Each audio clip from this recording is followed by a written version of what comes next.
My 9-year-old stopped a kidnapping with martial arts her dead grandfather taught her. The security footage from the grocery store parking lot showed my daughter Lily throwing a grown man twice her size over her hip and onto the asphalt with enough force that his head bounced. I watched the video 3 times in the police station conference room, my hands gripping the edge of the table so hard my knuckles went white, trying to reconcile the violent precision on screen with the little girl who still asked me to check for monsters under her bed. Detective Rachel Novak, 19 years on the force with sharp eyes that had seen too much, paused the playback on the frame where Lily's face was visible. She wasn't crying or screaming like you'd expect from a terrified child.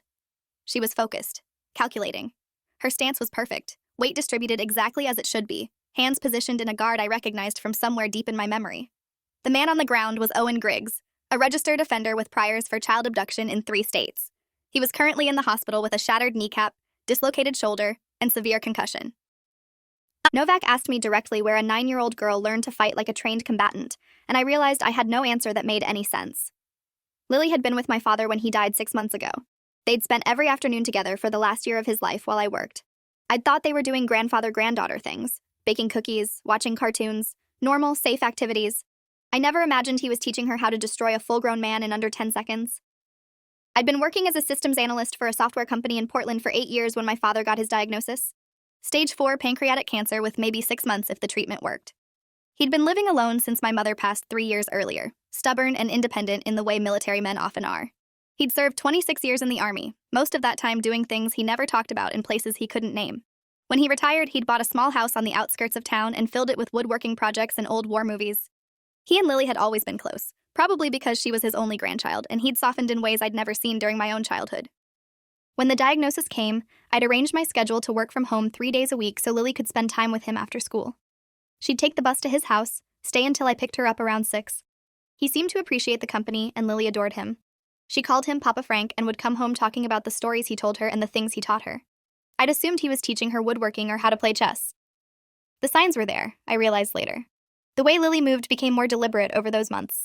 How she'd practice strange movements in our living room, flowing from one position to another with a grace that seemed unusual for a kid who'd always been slightly clumsy. When I asked what she was doing, she'd say Papa Frank taught her a game, just a game, nothing to worry about. My father died on a Saturday morning in February, Lily holding his hand while I stood at the foot of the hospital bed feeling useless. His last words to her were spoken so quietly I barely heard them. Remember everything I taught you. Promise me you'll practice. Promise me you'll be ready. Lily had promised, tears streaming down her face, and he'd squeezed her hand one final time before the monitors flatlined. At the funeral, several of his old Army buddies showed up, hard-looking men in their 60s and 70s who spoke in vague terms about Frank's work overseas and how he'd been one of the best. When I asked what they meant, they'd just shake their heads and say it was classified, that some things died with the men who did them. One of them, a barrel-chested man with a scar across his jaw who introduced himself as Colonel Dennis Ashford, pulled me aside after the service. He said my father had been concerned about something before he died, had made Ashford promise to keep an eye on Lily if anything happened. When I pressed for details, Ashford had been deliberately vague, just said that Frank had made enemies over the years, people with long memories and resources, and that I should be careful. I'd dismissed it as paranoia from old soldiers who'd spent too long in dangerous places. Now, watching my daughter execute perfect defensive techniques against a kidnapper in a grocery store parking lot, Ashford's warning felt less like paranoia and more like prophecy. Detective Novak let me take Lily home after 3 hours of questioning, with instructions that we'd need to come back for a formal statement once the shock wore off. Lily sat in the passenger seat of my Subaru, quiet and small, her legs not quite reaching the floor. She had a small bruise on her cheek and scraped knuckles, but otherwise seemed physically fine. Emotionally, I had no idea. We drove in silence for 10 minutes before I finally asked her what happened. She said she'd been walking from the store entrance toward where I'd parked, carrying the bag of groceries I'd sent her to grab while I moved the car closer. A man had approached her, said he was lost and needed help finding his daughter. When Lily said she couldn't help, he'd grabbed her arm and started pulling her toward a white van parked 2 rows over. That's when Papa Frank's training kicked in. She said she didn't really think about it. Her body just moved the way he'd taught her. Stomp on the instep, elbow to the solar plexus, hip throw when he doubled over, then a knee to the side when he tried to get up. She'd screamed for help after he stopped moving, and a witness had called 911. The whole thing lasted maybe 15 seconds. I asked her directly what kind of training Papa Frank had given her, and she pulled a worn notebook from her backpack. It was my father's handwriting, detailed instructions with diagrams showing strikes, throws, joint locks, and pressure points. Page after page of techniques organized by threat level and situation. The final page had a note written directly to Lily in my father's distinctive scrawl. These skills are not for games or showing off. They are for when your life is in danger and no one else can help you. I pray you never need them. But if you do, be fast and be certain. I love you, Papa Frank. Over the next week, more details emerged that made the situation increasingly strange. Owen Griggs, the man Lily had stopped, wasn't talking to investigators beyond demanding a lawyer. But his phone records showed multiple calls to a burner number traced to a location in Seattle. His apartment contained surveillance photos of Lily, taken over several weeks. Photos of her at school, at the park, getting on the bus. Someone had been watching my daughter, planning this abduction with care and precision. Detective Novak called to tell me the FBI was taking over the investigation because they suspected Griggs was part of a larger network. She gave me the contact for Special Agent David Klein, 23 years with the Bureau, who would be my point person going forward. Klein arrived at my house the next afternoon, accompanied by a forensic psychologist named Dr. Simone Laurent, who specialized in child trauma cases. Klein was methodical and direct, asking questions about my father's military service, his contacts, his activities in the year before his death. I told him everything I knew, which felt inadequate. My father had been deliberately vague about his past, always changing the subject when I asked about his deployments or the scars he carried. Klein reviewed the notebook Lily had been given, photographing each page carefully. He said the techniques were consistent with close-quarters combat training used by Army Special Forces and other classified units. This wasn't basic self-defense. This was instruction designed to neutralize threats efficiently and permanently if necessary. Someone had taught my father these skills decades ago, and he'd passed them to my daughter with the clear expectation she'd need them. Dr. Laurent spent 2 hours with Lily while Klein and I talked in the living room. When she emerged, her expression was troubled.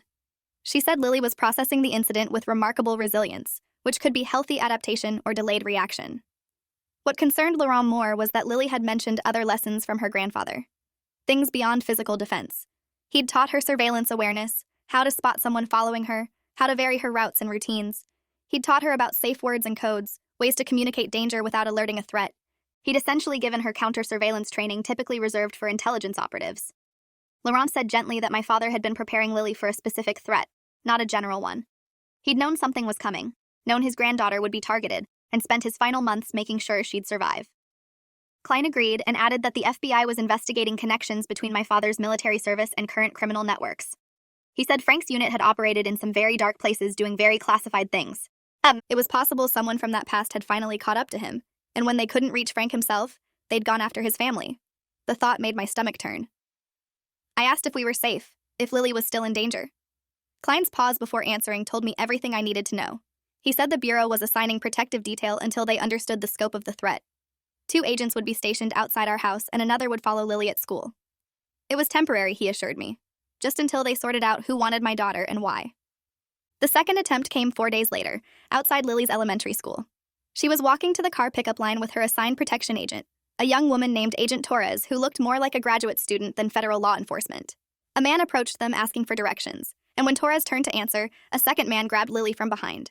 Torres drew her weapon and shouted commands, but Lily was already moving. She drove her heel down on the man's instep just like she'd done with Griggs, then snapped her head back into his nose with enough force that blood sprayed across the sidewalk. When he released her in shock, she spun and delivered a palm strike to his throat that dropped him gasping to the ground. The second man tried to run, but Torres tackled him before he made it 10 feet. Both attackers were in custody within minutes, but the message was clear. Whoever wanted Lily wasn't giving up. Klein called an emergency meeting at the FBI field office, his face grim as he laid out what they'd discovered. The 2 men from the school were professional contractors with military backgrounds, hired through an encrypted platform used by criminal organizations worldwide. They'd been paid $50,000 each for a successful extraction, with no information about who'd hired them or why the target mattered. The FBI had cracked their communications and found references to a man they called the broker, someone who specialized in facilitating high-value abductions. Klein said the broker had been on their radar for years, but they'd never been able to identify him. He operated through layers of cutouts and proxies, never exposing himself directly. The fact that he was targeting a 9-year-old girl suggested something extraordinary was at stake. Agent Klein pulled up a classified file on his laptop and asked if I recognized any names from my father's unit. The list contained 12 men who'd served together in the early 90s, operating in Eastern Europe during the collapse of the Soviet Union. Their missions were still partially redacted, but the general picture was clear. They'd been tasked with recovering or destroying weapons, intelligence, and personnel that couldn't be allowed to fall into the wrong hands during the chaos. It was dangerous work in a lawless environment where mistakes were permanent. 8 of the 12 men were dead now. 3 from combat injuries during their service years, 2 from car accidents in the decade after retirement, 1 from a home invasion that was never solved, 2 others from apparent suicides that Klein said always felt suspicious but couldn't be proven otherwise. My father made 9. That left 3 men still alive from the original unit, and Klein had been trying to locate them for interviews. He'd found one, a man named Gregory Sutton, living under an assumed name in rural Montana. Sutton had agreed to talk, and what he said changed everything. The unit had recovered something in 1993 during an operation in Belarus. A cache of documents and evidence related to an illegal weapons network that had been supplying terrorist organizations and rogue states. The cache contained names, bank accounts, supply routes, everything needed to dismantle the entire operation. But some of the names on those lists were embarrassing. Western intelligence officials, corporate executives, politicians from allied nations, people who were supposed to be on our side but were profiting from chaos and death. The unit had been ordered to destroy everything they'd found, to bury the evidence and never speak of it again. But my father hadn't destroyed it all. According to Sutton, Frank had kept copies. Insurance, he'd called it. Proof that could protect the unit if anyone tried to scapegoat them for operations that went sideways. He'd hidden the evidence somewhere safe and told the unit members where to find it if anything happened to him. The problem was that others knew about the insurance too. The people named in those documents had spent 30 years trying to eliminate anyone who could expose them. That's why the unit members kept dying in accidents and suicides that weren't. The survivors had gone deep underground, changing names and locations, hoping to outlast the threat. My father had stayed visible longer than the others, confident his military connections and reputation would protect him. But cancer had made him vulnerable, and in his final months, he'd realized the threat was still active. That's why he'd trained Lily. Not because he expected her to fight off random kidnappers, but because he knew they'd come for her eventually. She was leveraged to force me into revealing where Frank had hidden his insurance. Klein said the FBI had been investigating the weapons network for years without success. The evidence my father possessed could bring down an organization that spanned continents and decades. But first, we needed to figure out where he'd hidden it. I told Klein I had no idea, that my father never mentioned anything like this. He asked if Frank had left any personal effects, anywhere he might have stored information. I thought about the house we'd cleaned out after his death, the boxes of papers and photos currently sitting in my garage. Klein suggested we go through everything carefully, looking for anything that seemed out of place or coded. We spent the next 3 days sorting through my father's life, laid out in cardboard boxes and plastic bins. His discharge papers and service medals, photo albums showing a younger, harder version of Frank in desert fatigues and jungle camouflage. Letters from my mother during his deployments, her handwriting growing shakier in the final years of her illness, and books. Dozens of books on military history, woodworking, philosophy. I was ready to give up when Lily found something strange. She'd been looking at one of Papa Frank's woodworking books, a thick manual on furniture construction that he'd referenced constantly. Inside the back cover, she found a hollow space where pages had been carefully carved out. Inside the hollow was a small SD card wrapped in plastic. My hands shook as I handed it to Klein, who immediately called his tech team. They extracted the data that evening in a secure facility while we waited. The SD card contained scanned documents, hundreds of pages of evidence exactly as Sutton had described. Names, transaction records, photographs of meetings that should never have happened. The weapons network had been much larger than the FBI suspected, involving people at the highest levels of government and business across a dozen countries. More importantly, the documents contained recent updates. My father had been maintaining this archive until his death, tracking the network's evolution and expansion. The most recent entries were dated 2 weeks before he died. He'd been preparing to use this information to finally expose the people who'd been hunting his unit for 3 decades. But cancer had killed him first, and now those same people were trying to clean up loose ends by eliminating anyone who might know where he'd hidden the evidence. Klein said the documents were genuine and damning, enough to justify a massive joint investigation involving multiple agencies and international partners. But first, they needed to neutralize the immediate threat to Lily. The broker was still out there, still orchestrating attempts to take her. Klein's plan was to use the evidence as bait. They'd leak word that we'd found Frank's insurance and were willing to negotiate its return in exchange for guaranteed safety.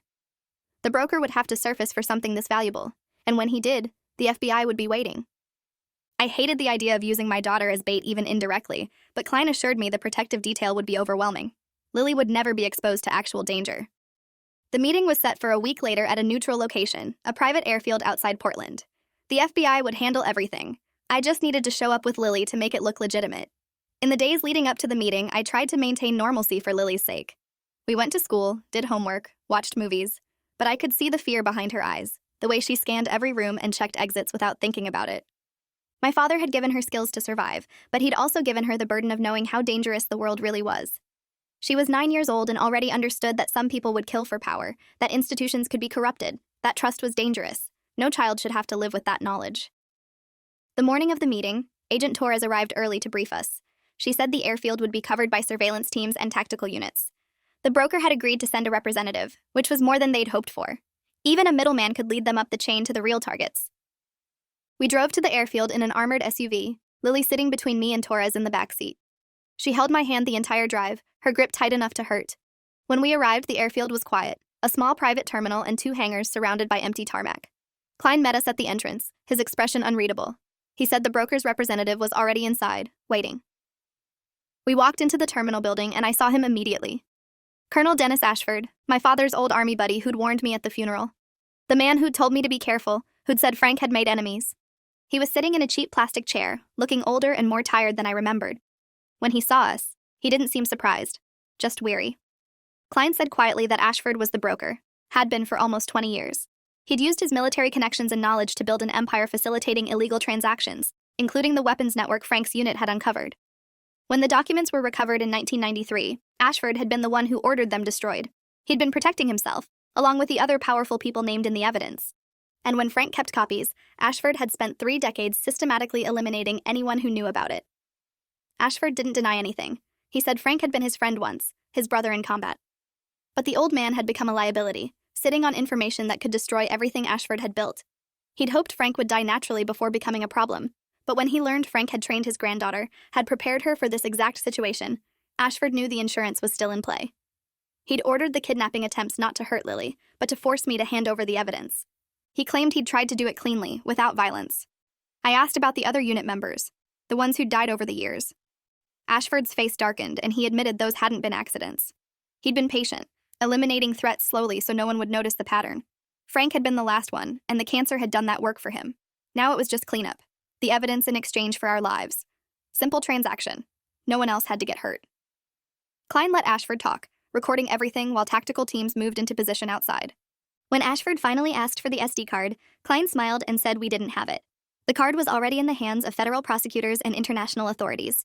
Warrants were being executed right now across 3 continents. The weapons network was finished, and so was Ashford. The colonel's face went pale and he reached for something inside his jacket. That's when Lily moved. She'd been standing slightly behind me, apparently scared and small. But my father's training wasn't just physical techniques. It was awareness and timing, knowing when to act before the threat fully materialized. Lily saw Ashford's hand moving toward his concealed weapon faster than any of us did. She lunged forward and swept his legs just as Torres drew her weapon. Ashford went down hard, his gun clattering across the floor, and Lily was already retreating behind me before he hit the ground. FBI agents swarmed in from all sides, securing Ashford and clearing the building. The whole thing was over in seconds. Klein knelt down to Lily's level and told her she'd done great, that she'd likely saved lives by acting so quickly.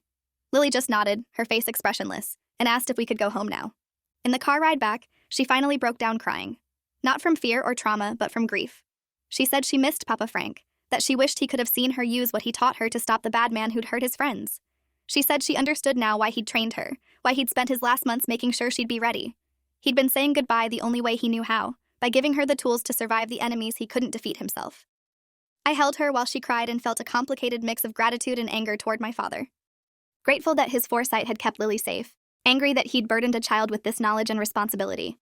But mostly, I just felt proud of her courage, and sad that she'd had to use it. The aftermath took months to fully unfold. Ashford pleaded guilty to racketeering, conspiracy to commit murder, and dozens of other charges in exchange for providing testimony against the larger network. His cooperation led to arrests in 14 countries, dismantling an organization that had operated for over 3 decades. Several prominent officials resigned before charges could be filed, their names appearing in Frank's documents alongside evidence of their involvement. The weapons network's financial infrastructure was frozen, billions of dollars seized by governments worldwide. The FBI credited my father's insurance with making the case possible, evidence that had been hidden for 30 years, waiting for the right moment. Agent Klein told me Frank had been planning to go public with everything before he got sick. He'd been building a coalition of journalists and prosecutors who could handle the information safely. When the cancer diagnosis came, he'd accelerated his timeline, updating the documents and preparing Lily just in case he didn't survive long enough to expose the truth himself. In a way, he'd succeeded. His evidence had finally done what his unit couldn't do in 1993, destroyed the network and held the guilty accountable. The cost had been 8 dead soldiers and 1 little girl forced to grow up too fast, but the mission was complete. Lily struggled with nightmares for months after everything ended. Dr. Laurent worked with her twice a week, helping her process what she'd experienced and maintain some semblance of normal childhood despite everything. The nightmares weren't about the physical confrontations. Lily said those parts felt automatic, her body just doing what Papa Frank taught her.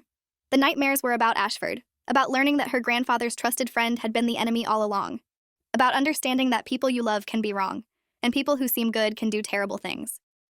Laurent said this kind of moral complexity was difficult for adults to process, let alone a 9-year-old. But Lily was resilient in ways that constantly surprised me. She returned to school after a month, protected by security measures that gradually decreased as the threat evaporated. She joined the school's martial arts club, channeling what Frank taught her into structured training where she could be around other kids learning similar skills. Her instructor, a former Marine named Gunnery Sergeant Rita Blackwell, recognized immediately that Lily's foundations were exceptional. When I explained where she'd learned them, Blackwell said Frank must have been one hell of a soldier to pass down that level of skill in just a year. She offered to continue Lily's training, teaching her to use her abilities for sport and discipline rather than survival. Lily agreed, and over time, the sessions seemed to help her separate what Papa Frank taught her from the violence she'd been forced to use. The media attention was intense for weeks before fading. Lily became briefly famous as the 9-year-old who stopped a kidnapping and helped bring down an international weapons network. News outlets wanted interviews, talk shows extended invitations. We declined everything on Laurent's advice, not wanting Lily defined by trauma and violence. She was a child, not a hero or a victim or a symbol, just a girl who'd survived something terrible and was trying to move forward. The few interviews I did give focused on my father's foresight and sacrifice, his decision to prepare his granddaughter for dangers he couldn't prevent. Some people called him paranoid or irresponsible for teaching combat techniques to a child. Others praised his dedication to family protection. I'd come to understand that both perspectives were true. Frank had been brilliant and damaged, loving and dangerous. He'd given Lily a gift that felt like a curse, skills she'd needed desperately but wished she'd never had to use. The best I could do now was help her integrate that gift into a healthy life, channeling what Frank taught her toward positive purposes. We established a foundation in his name, providing self-defense training for at-risk children and supporting families of fallen soldiers. Lily wanted to be involved, saying Papa Frank would like knowing his skills were helping other kids stay safe. She demonstrated techniques at fundraising events, explaining in her small, serious voice how awareness and confidence could prevent violence before it started. Watching her teach other children what Frank taught her felt like redemption somehow, transforming survival skills into empowerment. Gregory Sutton, the unit member who'd first told Klein about Frank's insurance, reached out 6 months after Ashford's arrest. He wanted to meet Lily, to thank her for finishing what the unit had started decades ago. We met at a quiet restaurant in Montana where Sutton had been hiding for years under an assumed name. He was a weathered man in his late 60s, with the same hard edges I remembered from my father. He told Lily that her grandfather was the best soldier he'd ever served with, loyal and competent and absolutely fearless when it mattered. He said Frank had kept the insurance not for blackmail or personal gain, but because he believed in accountability. The men in their unit had done terrible things in service of their country, and they'd made peace with that moral weight. But Frank couldn't accept that the people who'd ordered those operations, who'd profited from the chaos, would never face consequences for their choices. So he'd kept evidence as a promise that someday, somehow, justice would find them. Sutton said he'd been ready to take the insurance to his grave, too tired and scared to fight anymore. But Frank had been braver, preparing his granddaughter to carry the mission forward when none of the original unit members could. Lily listened quietly, then asked Sutton if he thought Papa Frank would be proud of her. Sutton's eyes watered, and he said Frank would be more than proud. He'd be grateful and honored that his granddaughter had become exactly what he'd hoped, strong enough to survive, brave enough to fight, and wise enough to know when violence was necessary. That conversation seemed to help Lily more than any therapy session. Hearing from someone who'd known Papa Frank in his dangerous years, who understood what he'd taught her and why, validated her experience in ways I couldn't provide. The final piece of closure came a year after everything ended when the government declassified portions of Frank's service record.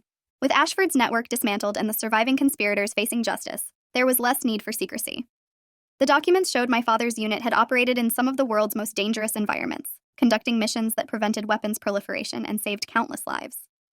Frank himself had received commendations and medals that he'd never mentioned, honors for valor and effectiveness that explained why Ashford had wanted him eliminated. He'd been too skilled, too connected, too dangerous to leave alive once he became a liability. Reading about my father's classified achievements, I felt a complicated pride. This was the man who'd taught my daughter to fight, who'd anticipated threats I couldn't imagine and prepared her to survive them. The fact that his enemies had included a corrupt colonel and an international weapons network felt almost mundane compared to some of the operations he'd conducted during his service years. Frank had lived in a world of violence and deception for so long that training his granddaughter for danger was probably second nature. What remained remarkable was that he'd also been the gentle papa who'd made Lily laugh, who'd read her stories and played games with her. He'd contained both versions of himself, the soldier and the grandfather, and given Lily both inheritances. Lily is 12 now, 3 years past that afternoon in the grocery store parking lot. She's continued training with Sergeant Blackwell, earning her black belt in Tang Soo Do while maintaining the techniques Papa Frank taught her. She's a quiet, serious kid who observes more than she speaks, watchful in ways most children aren't. Her teachers say she has exceptional situational awareness and maturity beyond her years. Some of that comes naturally, but most of it came from Frank, from lessons that saved her life and changed her perspective forever. She still has the notebook he made for her, though she doesn't need it anymore. The techniques are embedded in muscle memory, reflexes that activate without conscious thought. She's told me she's glad Papa Frank taught her, glad she was able to stop the bad men and help finish his mission. But she's also said she wishes she'd gotten more time with him before he died, wishes the training hadn't been necessary. I understand that duality completely. We visit Frank's grave together on his birthday and the anniversary of his death. Lily brings flowers and tells him about her training progress, about the foundation we built in his name, about the kids who've learned to protect themselves because of his legacy. She tells him she remembers everything he taught her and practices every day like she promised. She says she's ready for whatever comes, not because she wants to fight, but because being ready means she might not have to. That lesson, I think, was the most important thing Frank taught her. That strength isn't about seeking conflict, but about being prepared to handle it when avoidance fails. That courage is doing what's necessary even when you're scared. That protecting the people you love sometimes requires difficult choices and permanent consequences. I've made peace with my father's decisions now, understanding that he gave Lily exactly what she needed even if it came in a form I'd never have chosen. His legacy isn't just the skills he taught or the evidence he kept, but the example he set of preparation and sacrifice. Frank knew he was dying, knew his enemies would eventually come for his family, and used his final months to give Lily the best chance of survival he could provide. Not through lawyers or law enforcement or institutional protection, all of which failed when it mattered, but through knowledge and capability. He made her dangerous enough that predators would underestimate her, trained enough that she could defend herself when adults couldn't help. And he was right. When Owen Griggs grabbed her in that parking lot, when the contractors came for her at school, when Ashford reached for his weapon, Lily survived because of what Frank taught her. The alternative, where she'd been helpless and dependent on others for protection, didn't bear thinking about. Some nights I still lie awake imagining what could have happened if Frank hadn't trained her, if she'd been taken by men who viewed children as commodities. Those thoughts are unbearable, making me grateful in ways that hurt. Frank saved his granddaughter's life from beyond the grave, and whatever else he was, whatever darkness he carried from his years in service, that final act of love redeems it all. Lily understands this now in ways she couldn't at 9. She knows her grandfather was complicated and dangerous, that the skills he gave her came from a violent life most people never experience. But she also knows he loved her enough to prepare her for the worst, to give her tools that saved her life when it mattered most. That's the inheritance she carries forward, not just fighting skills, but the knowledge that love sometimes looks like preparation for darkness, that protecting family means giving them strength rather than shielding them from reality. Papa Frank's last gift to Lily was truth, the hard understanding that the world contains evil and the capable must be ready to face it. She's ready now, and I pray she never has to use what he taught her again. But if she does, I know she'll survive. That's what Frank gave her. That's what she'll carry forward. And someday, when she has children of her own, I suspect she'll find herself teaching them similar lessons, passing down the legacy of a grandfather who refused to let his family be victims. The cycle continues. Preparation and vigilance and the hard comfort of capability. That's our family now. That's Frank's gift, and we honor it by staying ready. If you enjoyed this, you'll definitely want to see the next ones too. So subscribe now and let me know your take in the comments.